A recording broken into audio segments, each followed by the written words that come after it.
بسم الله الرحمن الرحيم الله والشمس وضحاها الله والقمر إذا تلاها الله والنهار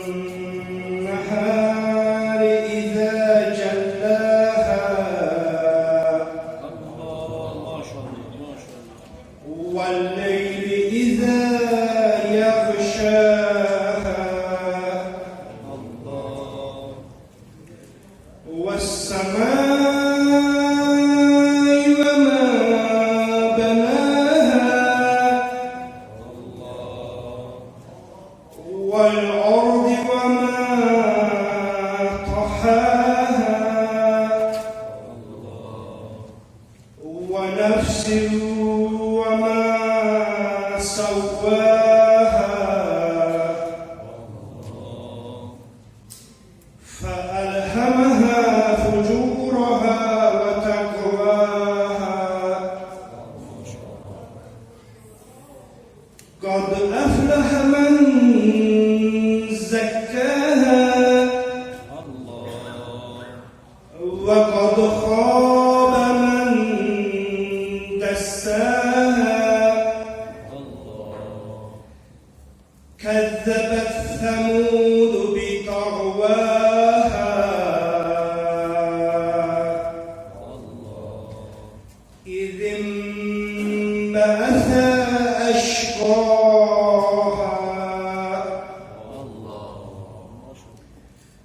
فقال لهم رسول الله ناقة الله وسقياها فكذبوه فعقروها فدمدم عليهم ربهم بذنبهم فسواها الله ولا يخاف عقباها الله صدق الله العلي العظيم اللهم صل وسلم وزد وبارك على رسول الله وآله الأطهار على رسول الله وآله الأطهار. İnşallah neçə gecələrdir, ilk gecədən insan həyatından danışırıq. Mövzunun inşallah daha sonlarına yaxınlaşırıq bu günləri. İnsan həyatını dəyişdirən qəlb haqqında, qəlbin sərtləşməsi haqqında danışacaq. Bu günlərdə cəmiyyətin böyük problemindən biri görsən, insanların qəlbləri artıq sərtləşmək üzərindədir. İnsanlarımızın qəlbi sərtləşibdir. Buyururlar ki, Allah Teala insan bədəninə can verdiyi kimi, Allah Teala insanın ruhuna da bir qəlb bəxş eləyibdir. Və bu qəlb sadəcə ət parçası deyil. Ariflər deyirlər ki, bu qəlb insanın Allahla əlaqə qurduğu, insanın öz imanını hiss etdiyi, mərhəmət hissinin yaşadığı mənəvi bir mərkəzdir o qəlb. Həzrəti Peyğəmbər görün nə buyurur? Bir insanın ki, qəlbi sağlam olsa, o insanın həyatı da sağlam olar. Vay o gündən, bir insanın deyir, qəlbi xəstələnsə, həmən insan zahirdə gülər, danışar, amma daxilən ölmüş kimidir. Hansı insandır o? Qəlbi xəstə olan insan. Həzrəti Peyğəmbər buyurur, zahirdə gülür, amma ölmüş biri kimidir. Bu günləri bir çox insanın ən böyük problemi də elə budur. Görsən, qəlbimiz əvvəlki kimi artıq təsirlənmir. Mən bu 8 gecədir artıq. Mən fikir verirsiniz, vermirsiniz. Görsən, Quranlar oxuyuruq. Quranlara qulaq asırıq. Amma diqqət edirsə, əməl eləmirik. Hər gün qulağımız Quran ayəsini eşidir, amma heç birimiz demək olar əməlləmirik o ayələrə. Əksəriyyətinə əməlləmirik və yaxud görsən mərsiyə eşidirik. Qəlb o qədər sərtləşib ki, görsən gözümüzdən yaş belə gəlmir. Kövrələ bilmirik. Əvvəlki ab-ı havanı yaşaya bilmirik və yaxud əvvəllər bir ehtiyac sahibini görəndə ürəyimiz yanırdı. Görürsən, o hissiz artıq yox olmaq üzrədir. İtib getmək üzrədir. Ölüm xəbərini eşidirik. Necə eşidirik? Necə qəbul edirik? Adi bir şey kimi. Sanki ondan bizim üçün olmayacaq. O qədər sadə baxırıq. O qədər sadə qəbul edirik bunu. Allah Quran-ı Kərimdə görün nə buyurur? Bəqərə surəsinin 74-cü ayəsidir. Deyir, bundan sonra qəlbləriniz sərtləşdi. Onlar daş kimi, hətta daşdan da sərt oldu. Fikir verirsiniz, diqqət edirsiniz. Allah daşdan da sərt olan qəlbdən danışır burada. Düzən daşı müəyyən bir şeyinə vurarsan, sınar da. Allah deyir, daşdan da sərt olan qəlblər var insanlarda. Elə qəlblərdir ki, o qəlbi oyatmaq mümkün deyil artıq. Qəlbi sərtləşdirən nədir? Birinci ən böyük səbəb insan qəlbini sərtləşdirən, insanın etdiyi günahlardır. İnsan günahı insan qəlbini sərtləşdirir. İmam Baqir ağanın hədisidir. Deyir, bir insan günah etdikdən sonra dərhal qəlbində bir dənə qara nöqtə yaranır. Deyir, o bəndə Allaha təvəkkül eləsə, dərhal tövbə etsə, o qara nöqtə silinəcək. Allah o qədər rəhimlidir ki, o qara nöqtəni silir. Amma deyir, tövbə eləməsə, günahlarına davam etsə, o nöqtə böyüyər və o insanın qəlbi artıq ölər. Daşlaşar, sərtləşər, yox ha? Artıq qəlb ölər. Heç nə qəbul eləməz. Dedik ki, neçə xütbə bundan qabaq. Günah əvvəlcə nə edir? Bunu özüm təkrar deyirəm, xatırlayaq, əzbərləyək. Çünki şeytanın fitnəsi buradadır, vəsvəsəsi buradadır. Dedik, günah əvvəlcə insanı narahat eləyir. Sonra birinci narahat eləyirdi, sonra görsən insan günaha öyrəşir. Daha sonra günaha ki öyrəşdi, baxın insanlara, günahı müdafiə eləyir. Etdiyi günahı müdafiə eləyir. Axırda günahını müdafiə elədi, elədiyi günahı normal hesab eləyir. Bu günah deyil. Və görürsən artıq belə bir insan günahla yaşamağa başlayır. Belə bir insanın da qəlbi nə olar? Daşdan da sərt olar. Və müəyyən müddətdən sonra o qəlb ölər. Necə ki, şeytan bizi birdən-birə uçuruma aparmır da, əvvəlcə hədis deyir, sizin qəlbinizin işığını azaldır. Gözəl bir misaldır. Deyir, necə ki, bir dənə otağın lampasını hər gün biraz söndürərsən, sonda nə olar? O otaq deyir, tam qaranlıq olar. Qəlb də belədir. Günah qəlbi asta-asta, yavaş-yavaş qaranlıqlaşdırır və sonra baxırsan ki, insanın qəlbi artıq ölübdür. Qəlb yox olubdur. Bir zamanlar görürsən, insan var idi, gecə namazına qalxırdı. Dururdu, gecə Allahla ibadət eləyirdi, indi baxırsan, sübh namazına qalxmır. Müstəhəbi eləyən, çətin müstəhəbi eləyən, indi vacibatı yerinə yetirmir. Görürsən, bir zamanlar haram qazancdan qorxardı, ehtiyat eləyərdi. Hər bir işin dalınca addım atanda ehtiyat eləyər ki, birdən harama düşərəm. İndi o haram qazanc olsa adi bir şeydir. Rahat şəkildə o işi görür. Bir faizlə, yalanla, haqsızlıqla yaşayır. O hala gəlib insan. Bir zamanlar bir yetim görərdi, yetimin göz yaşını görərdi, bir öz göz yaşlarını saxlaya bilməzdi. İndi deyir, yetimi görür, yetimin halını görür, göz yaşını görür, bir qram olsun qəlbi oynamır. Qəlb narahat olmur. Biraz da olsun kövrəlmir. Bu nəyin səbəbidir? Hamısı qəlbin ölməsinin, qəlbin sərtləşməsinin səbəbidir. Ki, günahlar bizim qəlbimizi öldürür artıq. Deyir ki, günah insanın bütün hisslərini öldürür. Hansı hisslər? O hisslərdir ki, insanı Allaha tərəf aparırdı. O hissləri öldürür günah. Bugün dünyanın ən böyük faciələrindən biri. Günah bizi o qədər məhv eləyir, artıq deyir, insan vicdanını itirmək üzrədir. Ən böyük təhlükə budur. İnsanların vicdanı itir. Necə? Şahid oluruq da, televizorda müharibələri göstərirlər, görürsən, uşaq ölümləri, körpələrin ölümləri, nə bilim, ailələrin dağılması, keçir bir dənə başqa video gəlir, bir gülməli video, görürsən, insan gülür. Az öncə nəyə baxırdı? Müharibələrə, körpələrin ölümünə. Deyir, bilsən nədir bu? Bu qəlbin yorulması deyil. Deyir, bu qəlbin sərtləşməsidir. İnsan qəlbi sərtləşibdir artıq. Qəlbi sərtləşdirən ikinci əmələ baxın. Namaza diqqətsizlik insanın qəlbini sərtləşdirir. Buyurur hədisdə, deyir, namaz qəlbin həyat suyudur. Necə ki, bir ağaca su vermərsən, ağac quruyar, namazsız da qəlb deyir, heç nə olar. Məhv olub gedər. Allah-u Teala Taha surəsinin 14-cü ayəsində görür, nə buyurur? Deyir ki, ey bəndələr, məni yad etmək üçün namaz qılın. Məni xatırlamaq üçün namaz qılın. Namaz nədir? Namazı sadəcə borcu ödəmək kimi. Bu cürlə namaz qılmayaq. Namaz Allahla görüşdür. Namaz ruhun qidasıdır. Günləri bir çox insanlar fikir verir, acı reallıqdır. Namazda sadəcə hərəkət edirlər. Namazı sadəcə hərəkətdən ibarət görürlər. Görürsən, dili zikr eləyir, qəlb bir dənə başqa bir yerdədir. Namazda deyil. Və yaxud insan var, səcdəyə gedir, nə bilim, telefonda bir zəng gəlir, fikir gedir ora. Görün, o zəng eləyən kimdir?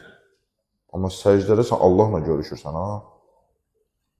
Allahla görüşdü, fikir gedir məsələn o telefona.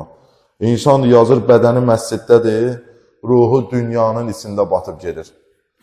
Beyni dünya fikirləri ilə doludur. Belə namaz, deyir, heç bir vaxt insanı oyatmaz. Belə namaz heç vaxt qəlbi oyatmaz. Qəlbə heç bir təsir eləməz. Bir alim deyir, gözəl bir dənə söz deyir. Deyir, namaz qılmayan insan hamı bilir ki, bu şəxs Allahdan uzaqdır. Bunun özü də bilir namaz qılmayanı. Vay o günə, deyir, diqqətsiz namaz qılan isə Allahın qarşısında olduğu halda Allahdan uzaqdır. Allahını tapıbdır. Allahın huzurunda dayanır. Allahın qarşısında dayanır. Amma Allahdan uzaqdır. Ən böyük bədbəxtçilik budur. Ən böyük müsibət budur. Ən təhlükəli budur elə. Bilsən niyə? Çünki insan özünü yaxşı hesab edir. İnsan özünü namaz qılan hesab edir.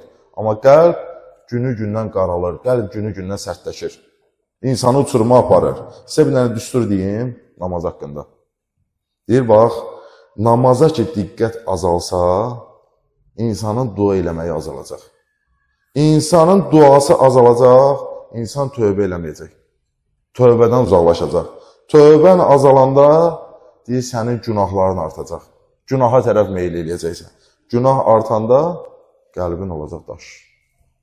Fikir verirsiniz?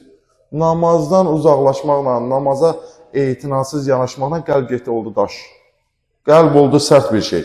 İmam Sadiq ağa buyurur ki, deyir, əgər ağlaya bilmirsinizsə, özünüzü ağlamağa məcbur edin. Çünki göz yaşı qəlbin diriliyinin əlamətidir. Qəlbi diri saxlayar. Bəzi insanlar, görsən, illərlə məclisə gəlirlər. İmam Hüseyin məclisində iştirak edirlər. İmam Hüseynin müsibətlərini eşidirlər. Dediyim kimi, Quran ayələrini dinləyirlər. Ölüm haqqında söhbətlərə qulaq asırlar. Amma baxırsan, qəlbdə heç bir dəyişiklik yoxdur. Qəlb olduğu kimi qalıb. Necə ki, qara qəlblə, sərt qəlblə gəlmişdi, bu qədər işlərdən sonra qəlbdə heç bir dəyişiklik olmur. Buyururlar ki, ən təhlükəli hallardan biri də budur. Moizə işləsən, mərsiyə işləsən, Quran ayəsi işləsən, Allah kəlamı işləsən, qəlbində dəyişiklik olmasın. Böyük bir təhlükədir bu. Bir ana övladını itirəndə necə ağlayır? Çünki qəlb övlada bağlıdır da, yana-yana ağlayır. Yaxşı, bizlər Allahdan uzaq düşürük. Niyə bir qəlbimizdə tərpəniş olmur? Niyə hisslərimizdə bir tərpəniş olmur? Niyə günahlarımızı xatırlayırıq da, insan ol? Niyə bir ağlamırıq günahlarımıza ki, biz bu mehriban Allah qarşısında nə qədər günahlar edirik? Niyə bizə təsir eləmir bu işlər? Gözəl deyir, niyə qəbr evinizi düşünəndə gözünüz yaşarmır? Axı, son mənzilimiz oradır. Çünki dünya qəlbimizin üzərinə deyir, qalın bir pərdə çəkibdir. Qəlbimizi o qədər bu dünyaya bağlamışıq, axirətin əlamətlərini, axirətin hadisələrini, axirətin azuqələrini hamısını unutmuşuq. Fikrimiz, zikrimiz bu dünyaya bağlıdır. Ən gözəl əməl nədir? Buyurun, ən gözəl əməl birisi nədir? Gecənin bir vaxtı, hamının yatan vaxtı deyir, qalxasan, Allahla münacat eləyəsən, günahlarını xatırlayıb göz yaşı tökəsən, Allaha etiraf eləyəsən. Ən gözəl əməllərdən biridir bu. Deyir, amma bugün insanların çoxu gecənin bir vaxtı qalxıb, Allah qarşısında öz günahlarını etiraf eləyə bilmirlər. Günahı etiraf eləyib ağlamalıdır, bu işi bacarmırlar. Buyurur, bu böyük bir müsibətdir, insanların başına gəlir. Çox böyük bir müsibətdir. Bu günləri buyurur, qəlbimizi yumşaltmasaq, sabahki peşmançılığın heç bir faydası olmayacaq. Ağlamayan qəlblərdən danışanda insanın yadına Kərbəla düşür də. Görürsən, Aşuranın günü idi, minlərlə insan İmam Hüseyni gördü. Onun səsini eşitdi, onun susuz körpələrini gördü. O susuz körpələrin fəryadını gördü. Ən ağırı, ən acısı o 6 aylıq Ələsgər idi də. Onun susuz fəryadını eşitdi, susuzluğunu gördü. Xanım Zeynəbin o nigaran baxışlarını gördü, amma nə oldu? Ağlamadılar. Qəlblərində heç bir təsir olmadı. Heç nə deyir, onları narahat eləmədi. Çünki, buyurur, o insanların qəlbi daşlaşmışdı. Qəlbləri məhv olmuşdu. Bilirdilər qarşılarındakı İmam Hüseyin əhl-i beytdir, Peyğəmbər ailəsidir, amma qəlb o qədər daşlaşmışdı, qəlbdə bir qram olsun kövrəliyi olmadı. Peyğəmbərin ailəsinə, əhl-i beytinə bu qədər zülümlər verdilər. İmam Hüseyin əleyhissalamın hədisinə baxın, deyir, qarınlarınız haramla dolduğu üçün qəlbləriniz möhürlənib. Ən böyük faciələrdən biridir bu. İnsan haqqı görər, amma qəbul eləməz. İnsan həqiqəti eşidər, amma təsirlənməz. İmam Hüseyni tanıyar, necə ki o Kərbalada. Tanıdılar İmam Hüseyni, amma görürsən ona kömək eləmədilər. Gəlin Kərbəlanın ən məzlum simalarından birinə baxaq da, onun həyatına baxaq. Bir öz qəlblərimizi yoxlayaq da, görək biz nə haldayıq, bizim qəlbimiz hansı haldadır? Balaca Rüqəyyədən danışacaq. Onun adı gələndə elə insan özü kövrəlir. O ad gələndə, neçə gecədə Allah şahiddir. Neçə gecədə elə mən bu gecəni gözləyirəm. Birisi Babəl Həvaizdə elə bu gecə nə hacətimiz var, nə istəyimiz var. Allaha and verin o balaca Rüqəyyəyə xatir. Allahdan istəyin hacətlərimizi. Birisi o balaca Rüqəyyəyə Xanım Zəhra bənzəri deyirdilər. O qədər Xanım Zəhraya oxşuydu o balaca körpə. O Rüqəyyə idi ki, tarix yazır ki, atasının dizində böyümüşdü o. O Rüqəyyə idi, ancaq gecələr deyir, İmam Hüseyin olmasa yatmazdı. Atasının boynuna sarılıb yatardı. O Rüqəyyə idi, tarix yazır, deyir, atasının üzünə baxanda bütün dünyanı unudardı. O qədər atasına bağlı idi. Biz bilirik də, bütün qız övladları ataya bağlıdır. Ata da ən çox öz qız övladına bağlı olurdu. Ata-balan bir məhəbbəti var idi. Aşura günü gəlib çatdı. Yazırlar, balaca Rüqəyyə dayanıb çadırların qarşısında. Atasına baxır. İmam Hüseyin əleyhissalam son dəfə deyir, ailəsi ilə vidalaşdı. Bu anda deyir, o balaca Rüqəyyə gəldi, İmam Hüseyin əleyhissalamın ayağından yapışdı.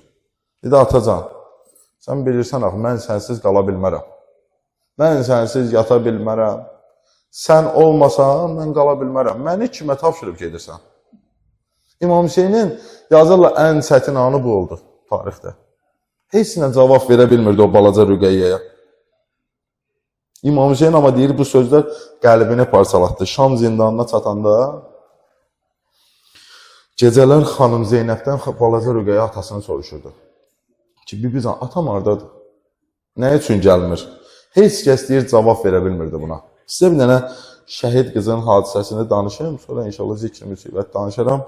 Hacı Elman davam eləyər. Bunu bizim dəyərli Əhl-i Beyt məddə hamımız tanıyırsınız. Kərbəlayın Nail qardaş danışıb mənə.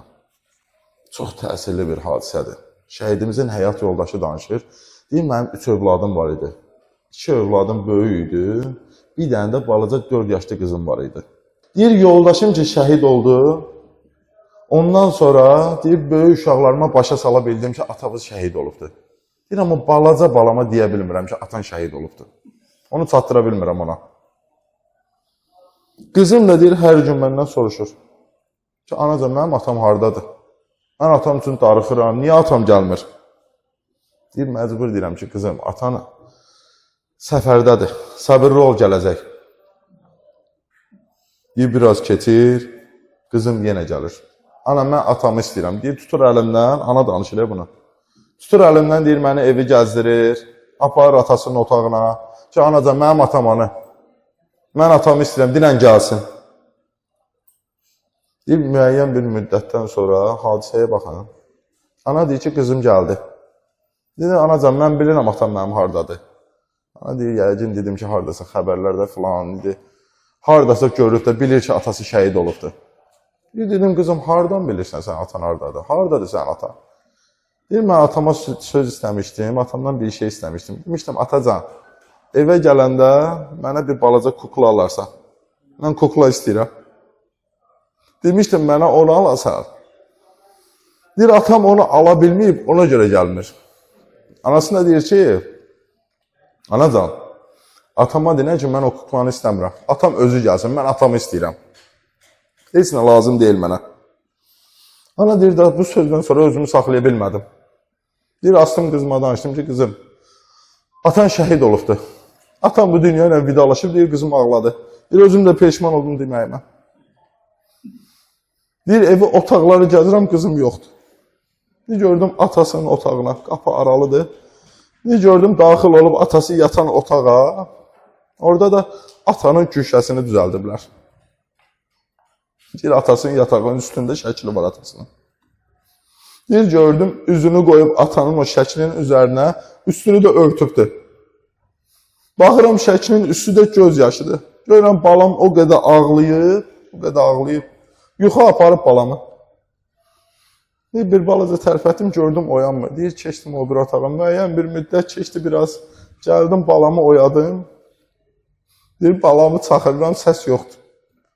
Deyir, balamın üstünə örtüyü ki var, onu deyir, qaldırdım. Gördüm, balam atasının şəklinin üzərində canını tapşırıb. İndi o balaca Rüqəyyə Şamın küçələrində, o Yezdinin xarabalığında tarix yazır. Xanım Zeynəb danışır deyib, balam yatmışdı. Gördüm, ağlayan halda durdu. Ki, mən atamı istəyirəm.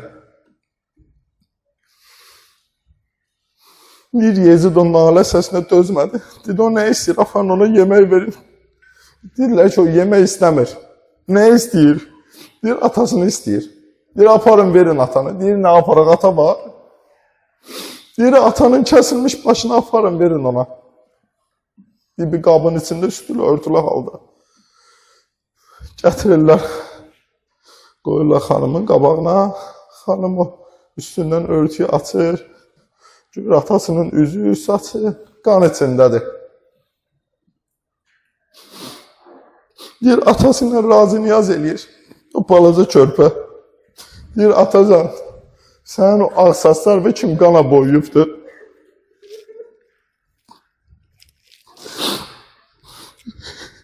Deyir, sənin boynumu kim kəsibdir? Deyir, ata, mənim bu yaşımda kim yetim boyubdur? Atası ilə danışır. Sonra deyir, o balaca əlləri ilə əllərini uzadır atasının mübarək başına. Deyir, atacan, buna bax. Səndən sonra deyir, bu əlləri qamçı ilə vurdular. Deyir, ata, səndən sonra mənə o qədər əziyyət verirlər. Deyir, amma ata, səni çağırdım, sən yox idin, mən sənə dərdimi danışım. Sonda deyir, o atasının mübarək başını sıxıb sinəsinə qucaqlayıb, o qədər ağlayır ki, taqəti kəsilir. Son dəfə deyir, ata deyir, atasının başı qucağında dünyasını dəyişir. Alə lənətullahi aləl qavmi zalim. La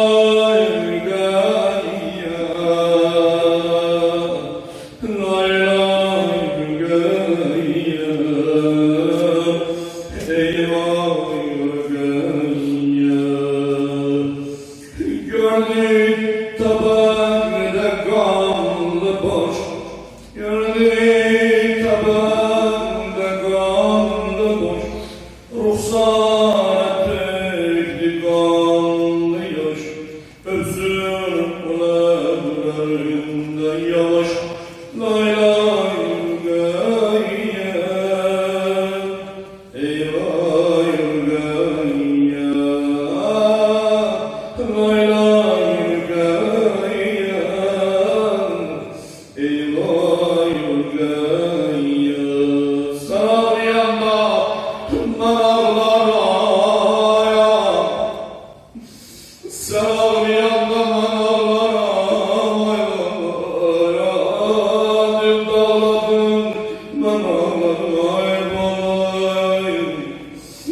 Can üstesene kibar dedim bana, can üstesene kibar dedim, ağladın özünden ağladım bana sana.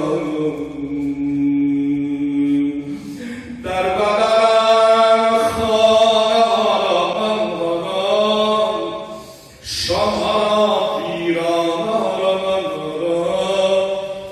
aldı xarab bacımın sadrini Hüseyin, ondaki gazdım balağım gözlerini, ay aşıkana edeyim, ay ahlele aşıklara, ay yürekler, gördüler hanım elim koydu, yaralı sinnesine salam verdi kardeşim kendine yana yana.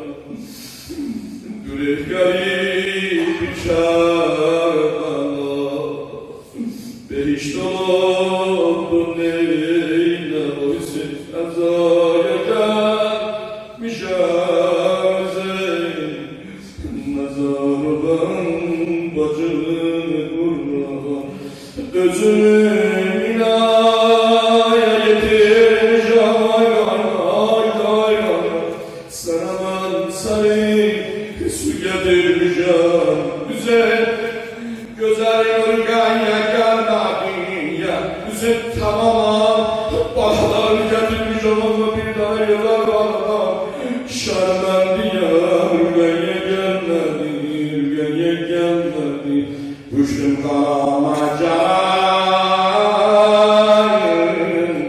koydum harabın şezine, eyvay rügaya, lay lay rügaya, eyvay rügaya, lay lay rügaya. Bu dilik şabilemeni yav eylerim sen yâri, buna alemdi ata, sen yârim ben yâr. Öyle güzelati kufraya getirdiler. Oh! İmam Zeynep'in selamı başını koydular. Hanım Rügeyye'nin kapağını. Hanım Rügeyye bu Nazile atasının başına, Nazile lay lay dedi. Dedim bana naz etme ata, ben yüreği isteyinem, Ekber'in bacısı ya, ezbere lay lay diye. Kız uşağı Allah güzel böyle lafı şirin dil olan, koydu atasının o kesik başını kucağına ve başladı lay lay dedi. Lay lay et sinemin üstte bile Nazile yatan ata. Lay lay ey gül boğazın xəncərlə qanadan ata. Lay lay ey Allah xanır anasın gözdən ata. Ay adam canım. Gördülər Rügeyye'nin qanları çırmanladı, atasının gözlərinin qanın sindi.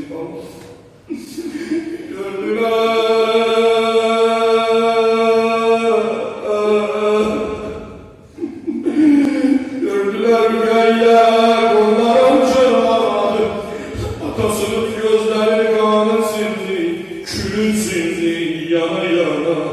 Ondan sonra dedi ata, çok büyüdü ata yollarda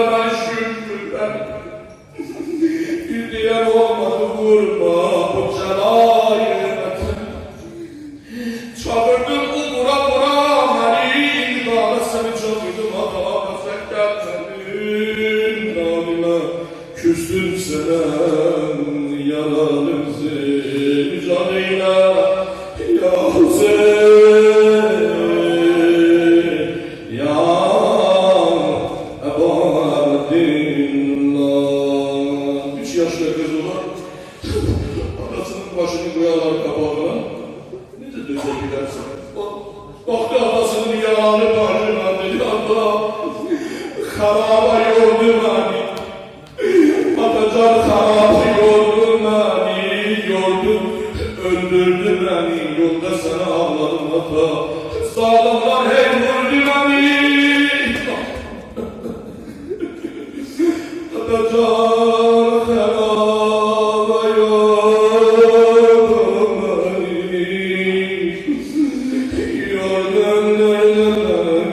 Yolda sana ağladım ata.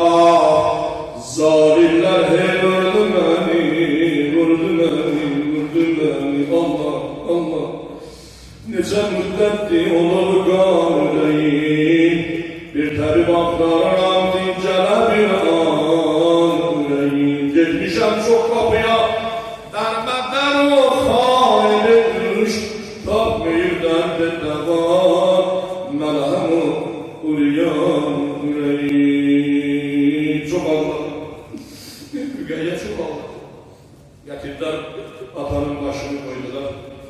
Təbərdə gözünün qabağında deyir, gecə gündüz Rüqəyyə ağladı, gecə gündüz eylədir, sakitləşdirə bilmədim deyir. Ummu Kulsum gəldi, hamısı gəldilər, aldılar qucağına, amma deyir, İmam Səccal gəldi, aldı qucağına gördülər.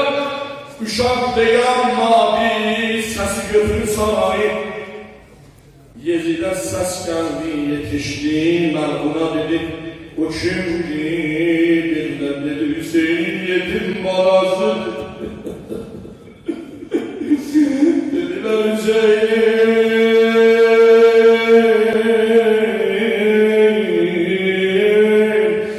yetim balası. Dedi ne istiyor? Dediler atasını istiyor. Dedi bəs niye vermirsiniz? Mənim dedi o kəsik başı koyun. Canımız buyurdur zorun sesi. Necə ki xanım Zəhranın ağlamalığı Mədinə əhlini narahat edirdi. Rüqəyyənin ağlamağını Yezidin narahat edirdi. Canlı qardaşlar. Elə ki Təbərdə İmam Hüseyin Əleyhisselamın başını koydular. Elə ki o Təbərdə o parçanı götürəndən sonra Rüqəyyə dözə bilmədi və qucaqlaşdı atanın gəzib başına. Buyurur ata görməyən doyunca atasız Rüqəyyə lay lay ay. Xanım Zeynəbi dedilər, quru yerdə tapşıranca atasız Rüqəyyə lay lay.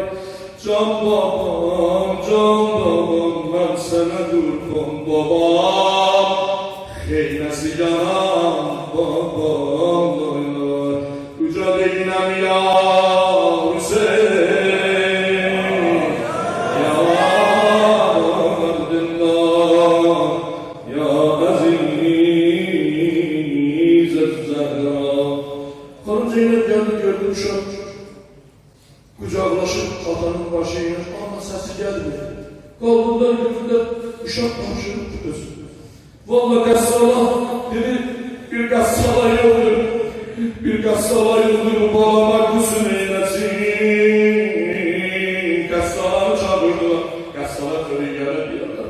Bir gassala bir bağlı Rüqəyyənin o yolumun göyelen bedenine üzüm koydu haraba divara. Gassala niye balama kusun vermeyecek? Niye balama kusun vermeyecek? Niye dayandı? Xanım Zeynəb buyurur. Dedi xanım beni bağışla. Dedi xanım beni bağışla. Ben çok cenazeler yürümüşəm, görmüşəm. Ben belə cenaze görmemişəm. 3 yaşı ola, koluna bakıram, kolu görürüm. Üzüne bakıram, üzü göylerim. Yine değil, takatim var değil. Ama kulaklarına bakıram, kulakları para para değil.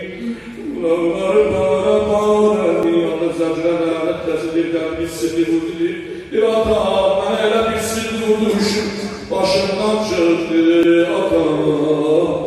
Başından cırdıkanın pes bunu ayaklarına gelir.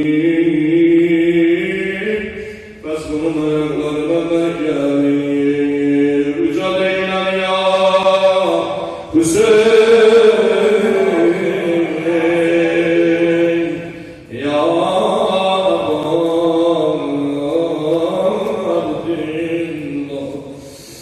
ya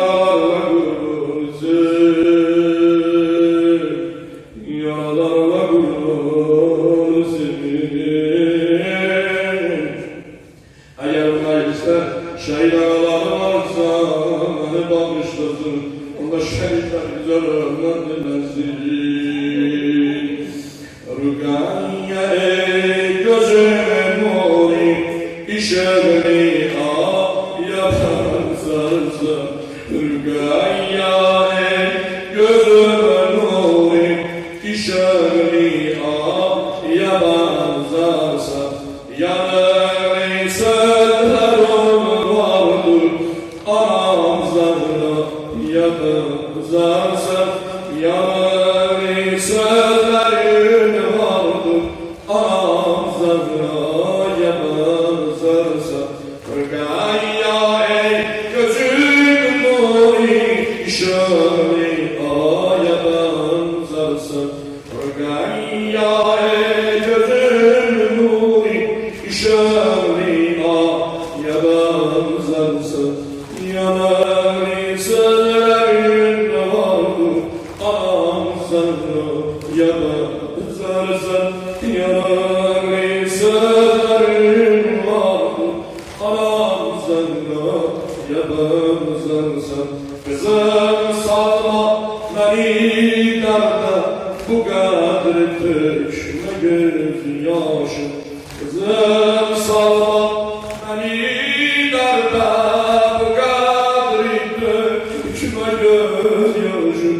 yatanırsa kuru yerde, getirsen sineme boşum.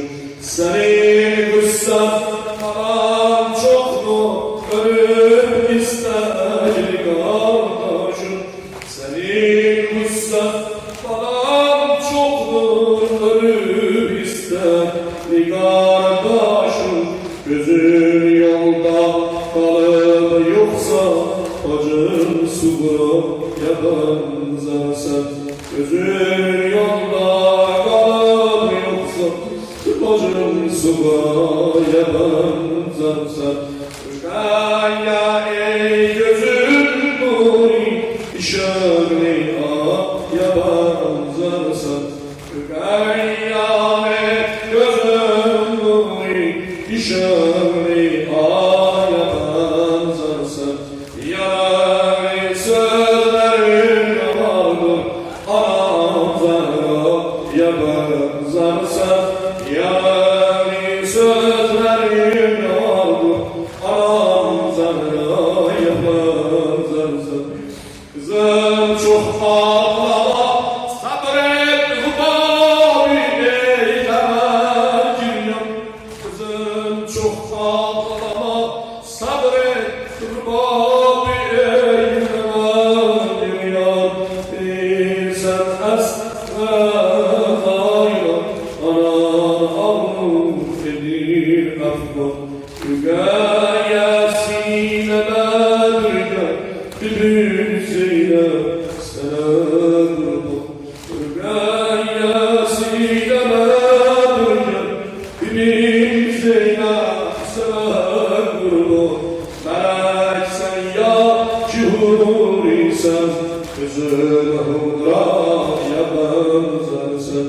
Melek sen ya cihuri sen, gözün hura yabanzarsın. Rügâya ey gözüm nuri, işemi yabanzarsın. Rügâya ey gözüm nuri, işemi yabanzarsın. Yanar sözlerin vardır, anam zahra yakızarsan. Yanar sözlerin vardır, anam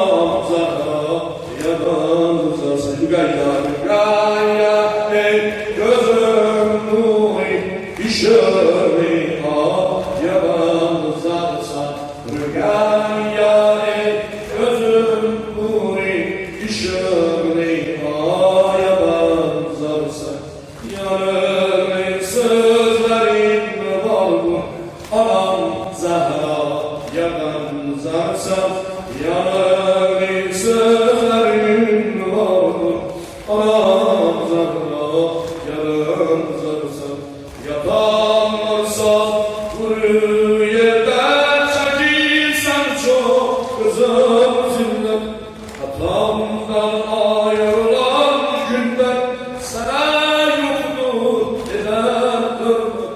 Yatardım sineyi şurada ederdim sineye adam. Cemal gel silip tozu gri yarana yaban zarsa. Cemal gel silip tozu gri yarana yaban zarsa. Yanır sözlerin vardır anam zahra yaban zarsa. Yanır sözlerin vardır anam zahra yaban zarsa. Gaya et gözün nuri işöri ah yaban zarsa. Yallah. Gaya et gözün nuri işöri ah yaban zarsa. Yanır sözlerin vardır anam zahra yaban zarsa. Yanır sözlerin vardır anam zahra yaban zarsa. Kızım salma beni derden bu gavri dönme göz yaşım. Yatamırsın kuru yerde getirsen sineme başım. Seni kızsan falan çoktur ölür istek başım. Gözün yolda kalır yoksa bacın sukraya benlersen. Gözün yolda kalır yoksa bacın sukraya benlersen. Hüseyin abi camidir hata görmez. Cahan köhnerse de Kerbela tarihi köhnermez. Büyük bir arzu var emrimin kalbi hazininden. Umudum var azizim Kerbela serzemininden. Ziyaret eyleyim kabri Hüseyin Erbay'ininden gayyam. Mukaddestir ve Zeynep ola Zeynep Cebilinden. Karadan mührüm oldum şahı-i canana ben gittim. Kafastan çıktı bülbüller bağılmış şahdanlar. Şemenlinden murabı seyyidi seyyari efsungar. Rügayya senin gemrin ağabey. Yezidin ki harap olsun bu mevada bu duada müstecab olsun. Lay lay gözünün nuri, lay lay gözümün nuri. Garge muharim lay lay, garge muharim lay lay. Lay lay gözümün nuri, lay lay gözümün nuri. Garge muharim lay lay, garge muharim lay lay. Paygamçiler altında, paygamçiler altında. Candan düşenin lay lay, candan düşenin lay lay. Derdini dermani lay lay rügayyem. Gözlerini kurmani lay lay rügayyem. Derdini dermani, derdini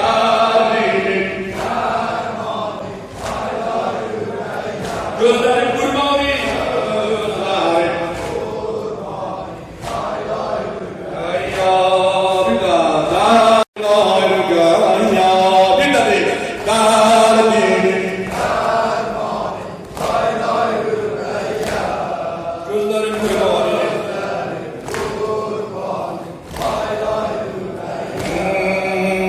lay lay gözümün nuri, lay lay gözümün nuri.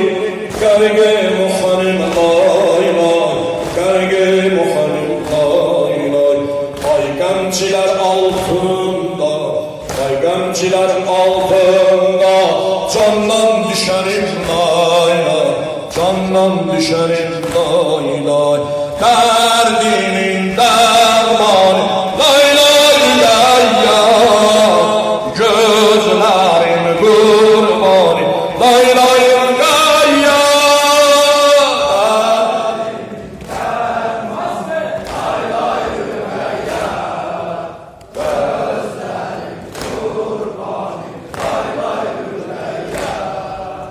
Derdimin dermanı lay lay lay ya. Gözlerimi gözlerim kurbanı lay lay lay ya. Sen bil babamın cani, sen bil babamın cani. Ben bir kesi ağlatma, ben bir kesi anlatma. Kalbim kimi ben yandım balam, kalbim kimi ben yandım. Baktım kimi sen yanma, baktım kimi sen yanma. Döndü kara göz yaşım balam, döndü kara göz yaşım. Gözüm gibi atma, gözden gibi atma. Ey asgara gizliğinde, ey asgara gizliğinde. Lay lay diyelim lay lay, lay lay diyelim lay lay. Derdimin dermanı lay lay lay ya. Gözlerim kurbanı lay lay lay ya. Derdimin dermanı lay lay lay ya. Gözlerim kurbanı lay lay lay ya. Derdimin gözlerim kurbanı, gözlerim lay lay lay ya. Derdimin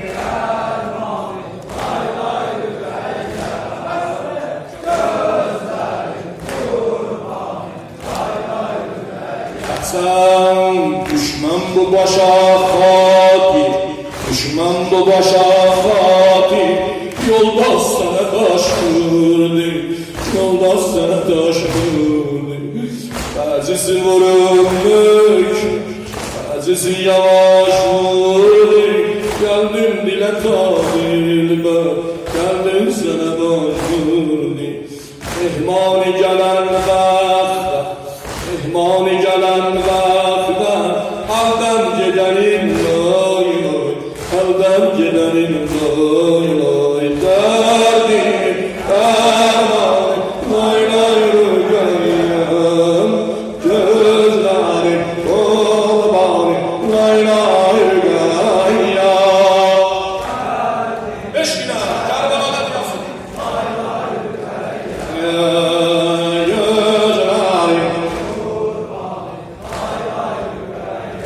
Dile dile derdimin dermanı lay lay lay ya. Gözlerim kurban, gözlerim kurbanı lay lay lay ya.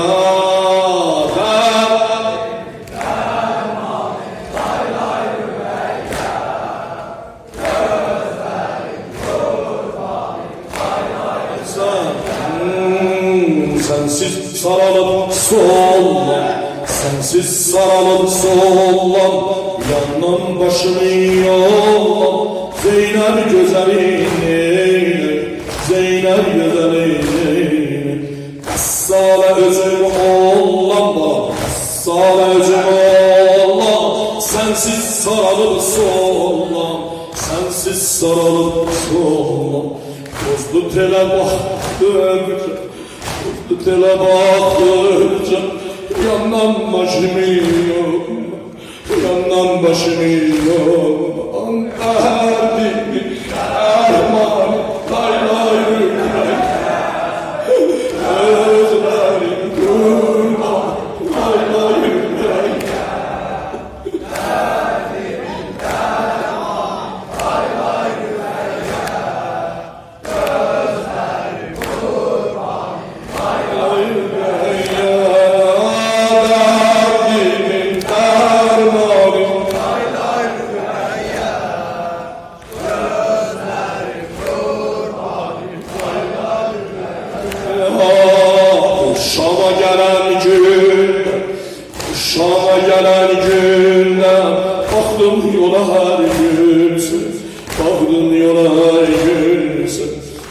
hacetini aldı, hacetini aldı. Esbas kapı düydün sen, esbas kapı düydün sen. Öpüşey bari, öpüşey bari ben. Niye benden küstün sen, niye benden küstün sen. Sildi kucağımdan şirin sözlerime lay lay, şirin sözlerime lay lay, derdim derman lay lay rüyaya, gözlerim kurban lay lay rüyaya, derdimi derman lay lay rüyaya, gözlerim rüyaya, derdimin derdimin gözlerimi kurbanı lay lay rüyaya, bir de değil.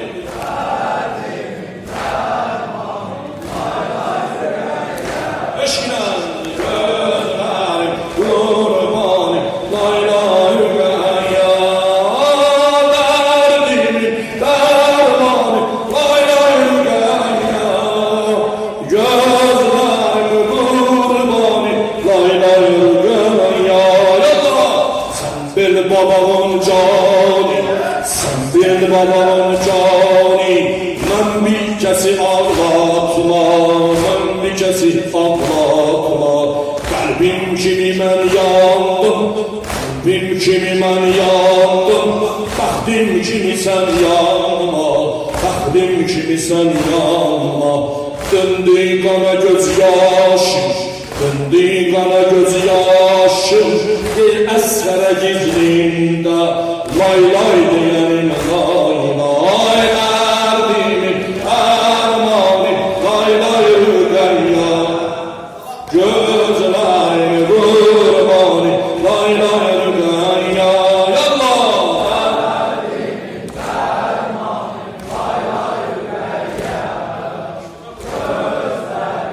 Kurbanı lay lay rüyaya, bir daha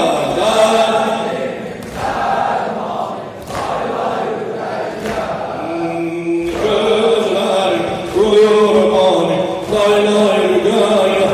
Khudaya bizi zavvar eyle Kerbelaya, öpey Kadir Hüseyin'i gelay ahu mevaya. Khudaya bizi zavvar eyle Kerbelaya, öpey Kadir Hüseyin'i gelay ahu mevaya. Cana Hüseyin cana, eşkine cana Cana Hüseyin cana, Cana Hüseyin cana. Khudaya bizi zavvar eyle Kerbelaya, öpey Kadir Hüseyin'i gelay ahu mevaya. Khudaya bizi zavvar, hamı desin, Kadir Hüseyin'i gelay ahu mevaya. Cana Hüseyin cana, uca cana, yallah silah dur. Hüseyin cana düşer secdeye bakan, düşer secdeye bakan. Edey çoxlu dualar, deyək Nuh'a Hüseyin'e, bakar kasmı ezaya. Düşer secdeye bakan, edey çoxlu dualar, deyək Nuh'a Hüseyin'e, bakar kasmı ezaya. Cana Hüseyin cana, Cana Hüseyin cana, Cana Hüseyin Khudaya bizi zavvar eyle Kerbelaya, öpey Kadir Hüseyin'i gelay ahu mevaya. Dey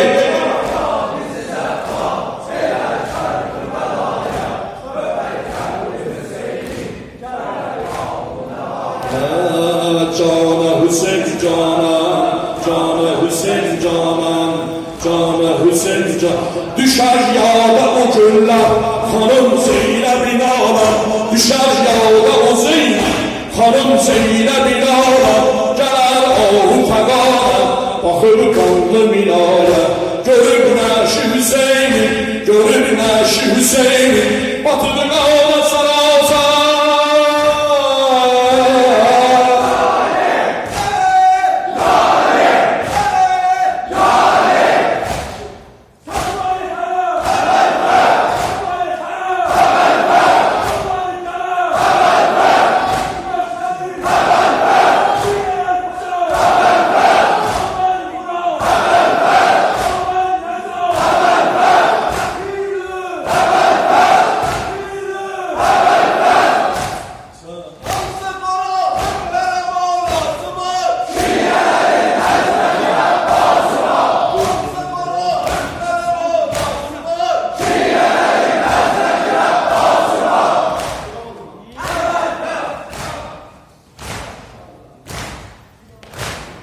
Cana Hüseyin cana, cana Hüseyin cana, cana Hüseyin Hudaya bizi sen var ele Kerbela'ya, öper kadri Hüseyin'i, Celal-ı Nevaya, Hudaya öper kadri Hüseyin'i, Celal-ı Nevaya, cana Hüseyin cana.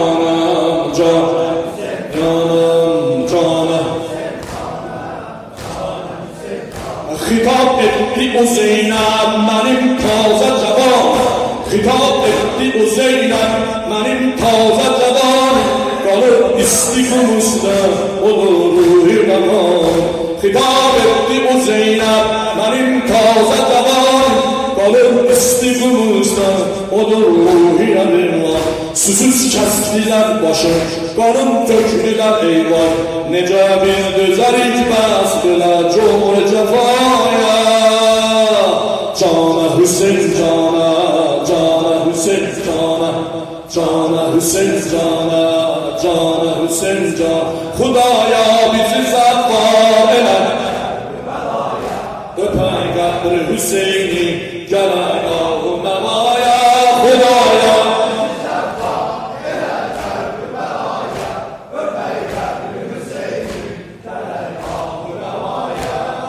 Cana Hüseyin cana, cana Hüseyin cana, cana Hüseyin. Düşer yâda o günler hanım Zeynep'in ağla, düşer yâda o günler hanım Zeynep'in ağla. Celal ahı fakat bakır kanlı minare, görür neşi Hüseyin'i, görür neşi Hüseyin'i, batıp kanı sararsan başın kesmiş o zalim, vurup namı cüdaya. Cana Hüseyin cana,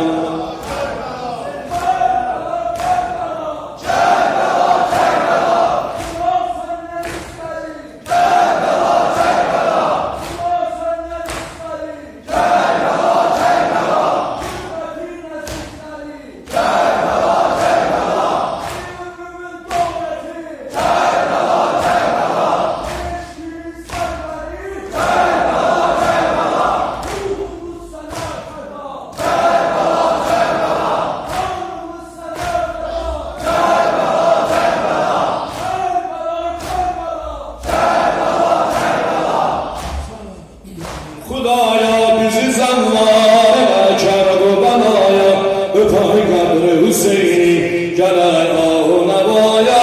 Hudaya bizi zanlar Kerbela'ya, öper kadri Hüseyin'i, Celal-ı Nevaya. Cana Hüseyin cana,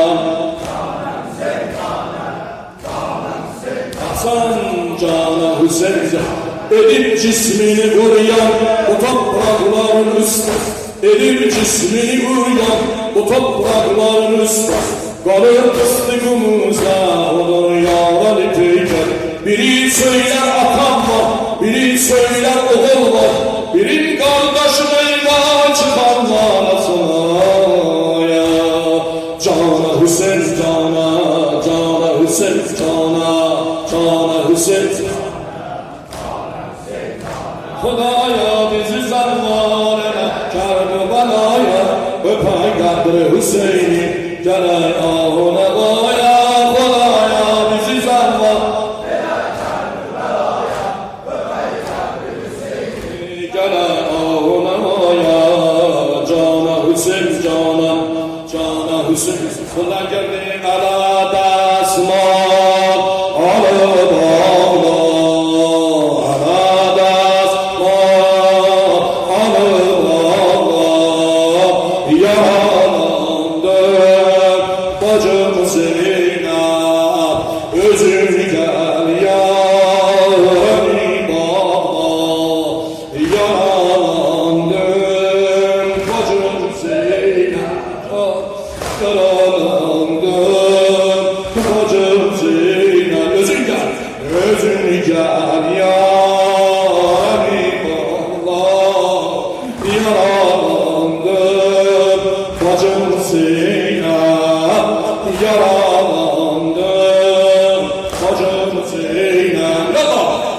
Açar ağır oku baştan, açar ağır oku baştan. Üzüldü kulum kardeş, atam heyler kimi başta. Yaralandım bacım Zeynep, yaralandım bacım Zeynep. Özünü gel yarami bağla değil, özünü gel yarami bağla. Yaralandım bacım Zeynep, hamı desin. Yaralandım bacım Zeynep. Eğer kisine bağlarsa, eğer kisine bağlarsa, yaralıyı sen ağlarsan. Eğer kisine bağlarsa, yaralıyı sen ağlarsan. Gelip sen yaşım ağlarsan, yaralandım bacım Zeynep. Özünü gel yarami bağla. Yaralandım bacım Zeynep. Cevap ver.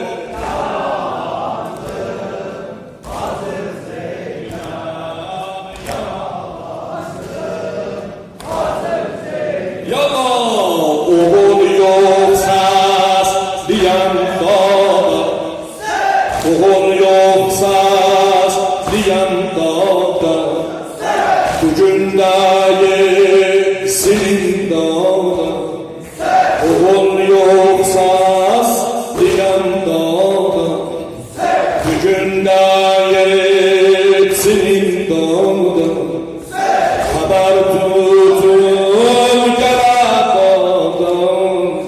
yaralandım bacım Zeynep. Özün gel yarami bağla. Yaralandım bacım Zeynep. Yalla yara sabah ver. Zeynep yara. Ama desin yaralandım, yaralandım. Özün gel yarami bağla. Yaralandım,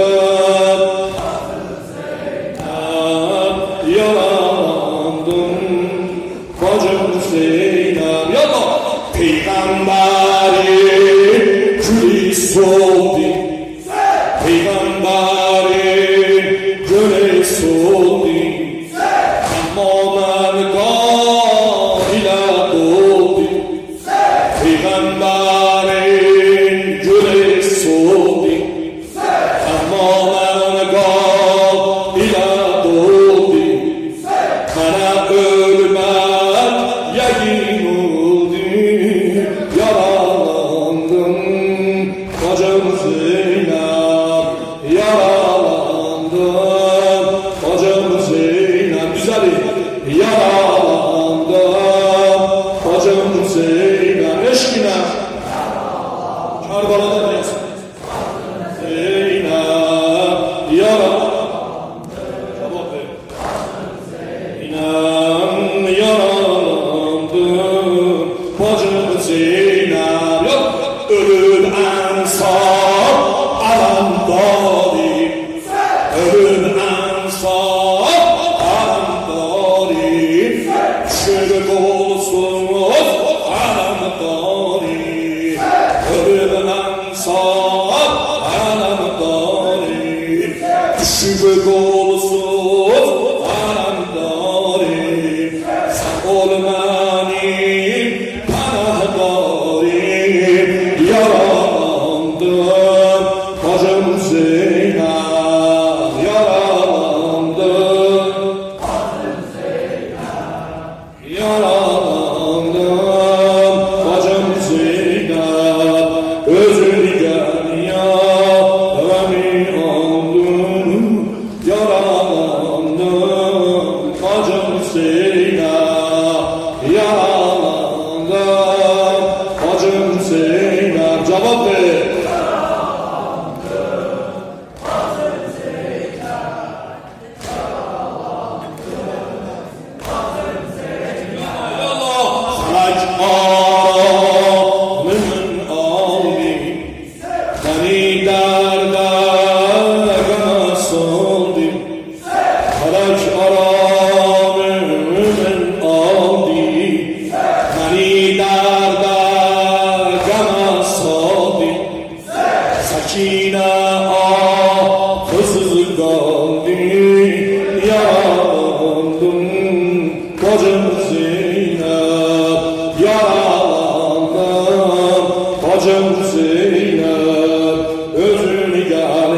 Özün gel yarimi bana, yaralandım bacım Zeynep.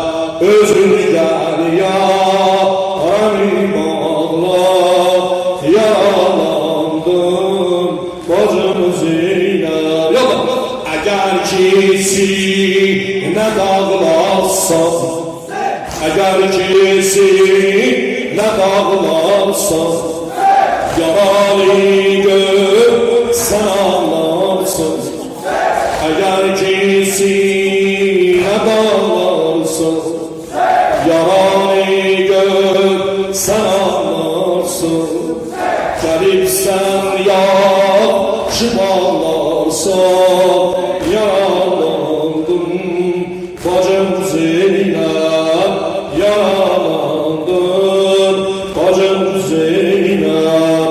Özün gel yarami bağla, yaralandım bacım Zeynep. Yalla,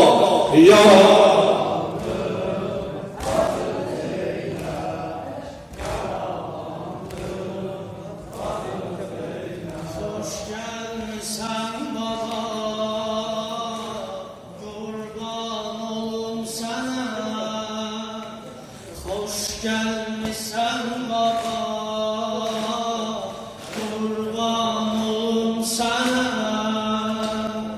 Bu mesleşimi çok lütfetmişsen bana. Hoş gelmişsen baba, kurban olum sana. Bunun ismi şadda çok, lütfetmişsen bana. Şirin bir şahdi baz, hoş değilsen baba. Pişbazı ve gelek, canlan geçen baba. Pişbazı ve gelek, canlan geçen baba. Sen hara virane hara yaralı,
yaralı Alır beğendiğinden yaralı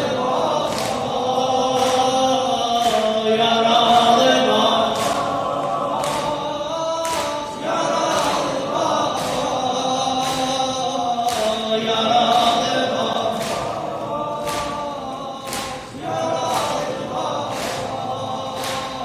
mən ona eylirəm Getcə dəlili var Bax bir üzümdə gör Alsa vesili var Üryan qəbə baba Yurdu qəyyəni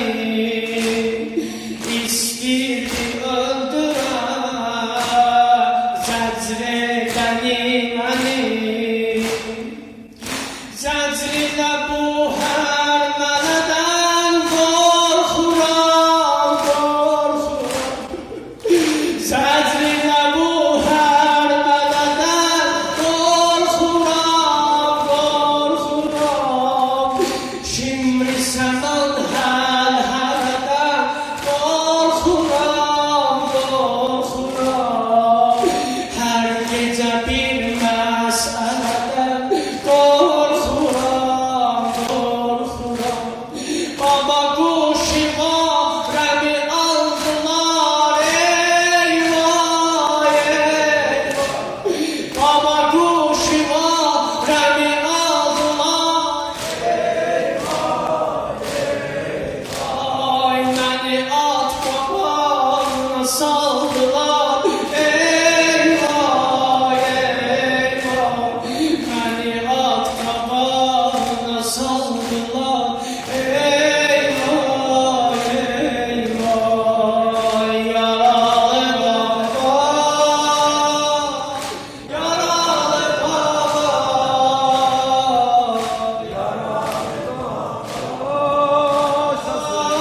Yaralı baba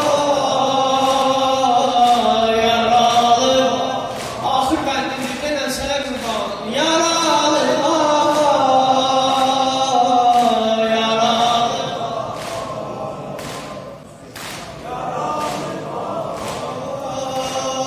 Mən nalə eylirəm Netcə dəlili var Bax bir üzümdə gör Alsa vesili var Üryan qəbə baba Gördü qəyyəni İstirdi öldürə Zəcri qəniməni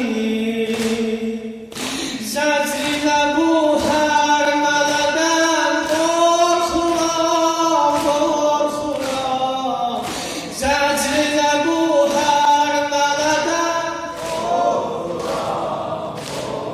qorxuram Şimdi səndən həl-hələdən qorxuram, qorxuram Hər gecə bir məsələdən qorxuram, qorxuram Baba quşuma rəmi aldılar Baba quşuma rəmi aldılar Ay məni at qabanına saldılar Eyvah, eyvah Məni at qabanına saldılar Eyvah, eyvah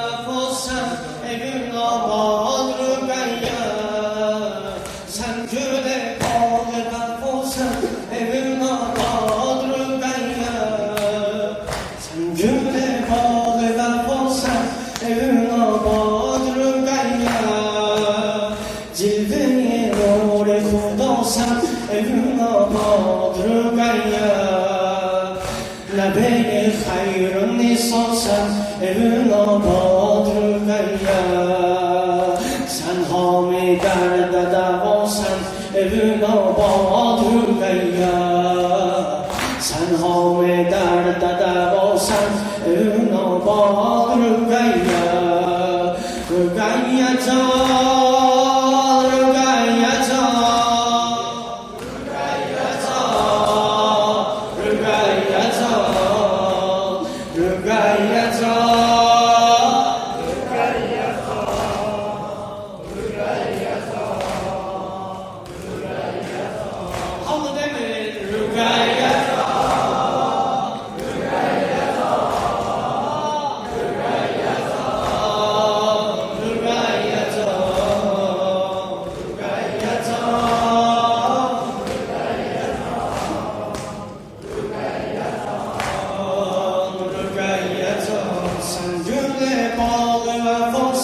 evin abad rüqayya Sen güle bağlı vefasan evin abad rüqayya Cilve-i nur-i xudasan evin abad rüqayya Nəbəyi xayrın nisalsan evin abad rüqayya Sen hali dərdə dəvasan evin abad rüqayya Sen hami dərdə dəvasan evin abad rüqayya Rüqayya can, rüqayya can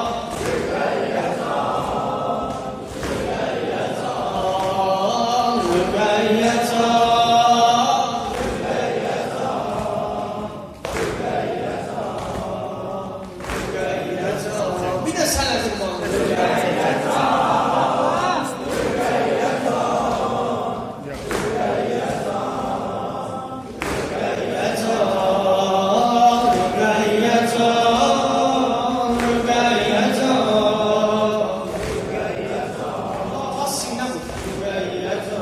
Devleti eşke sefir oldun ey Allah'a mukarreb Devleti eşke sefir oldun ey Allah'a mukarreb Öz yerinde seni 3 yaşta vekil eyledi Zeynep Öz yerinde seni 3 yaşta vekil eyledi Zeynep Zeynəbilər başının tacısan ey banu-i ətyəb Qibləsən, qiblənəm olsan evin abad rüqayya Qibləsən, qiblənəm olsan evin abad rüqayya Rüqayya can,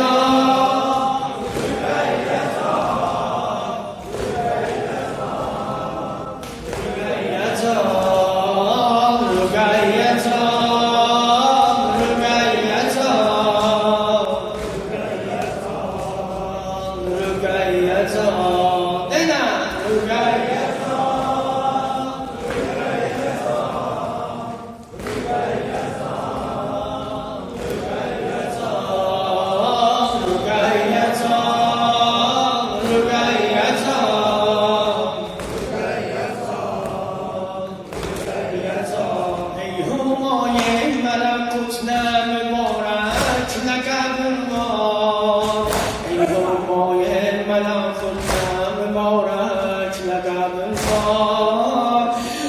Sesler edebilen seni çünkü adamın var Kaimul leyl sen elbette münacat şanın var Aşık-i hamd sen olsan evin abad rüqayya Sen hami derde devasan evin abad rüqayya Aşık-i hamd sen olsan evin abad rüqayya Rüqayya can, rüqayya can Ahır bendim rüqayya can, rüqayya can Rüqayya can Qəbrinin kənarında deyəsən rüqayya can, rüqayya can Rüqayya can